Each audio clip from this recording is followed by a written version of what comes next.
Okay na? Power? It's good.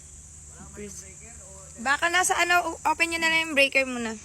Ayan, dito kami sa house. Ipapapaint namin yung labas. Anbaya Cove.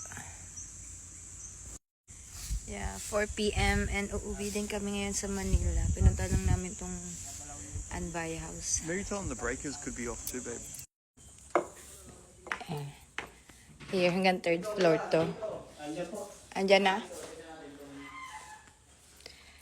So, actually, bagong paint lang to, pero ipapa-repaint ko pa rin siya sa gusto kong paint. Open yung aircon natin. Uwi din kami. Yeah. Yeah. Yeah, actually, kasi parang bagong renovate lang. May mga gamit na rin yan nung binili namin. So, yung ano lang, lalagyan namin mga paint dito. Wala tayo sa taas.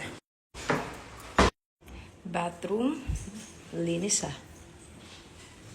And here's the first room. Yeah, ito yung first room. Pero ito, bago lang din to, pero napaka-colorful.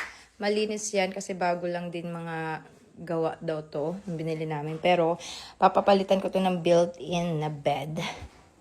Papapalitan ko yung color. This is the first room. And here's the second room. Here's the bathroom. Diba? Shower. So, touch up lang ang kailangan neto. Cabinet.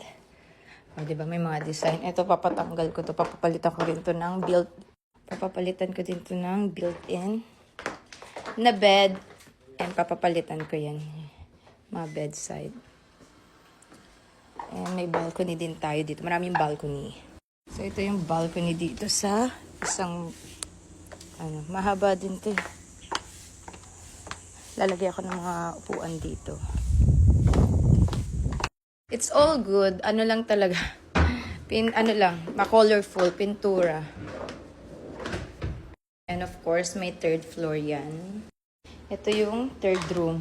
So, di ba, ang colorful, ito green. So, papapalitan ko yan, papalagyan ko yan ng panel. Papachange ko to ng light gray, yung mga color, pati ito papapinturahan ko, papalitan ng bedsheet. And of course, may cabinet din dyan. And here's the 3rd floor. Ito yung favorite, Little Brayden. It's kuya. Siya yung gagawan dito sa di ba? Storage yan. Ito, storage room. Ito yung 4-bedroom na attic. So, ang ganda ng pagkagawa nila dito. Gustong-gusto to ng mga bata kasi pwede ko ilagay dito si Kendall, sila Brayden. Super linis. Pwede sila maglaro dito. And malamig dito, in fairness. Ayan, diba? Dito, yung mga kids, yung mga angels ko, pwede sila dito.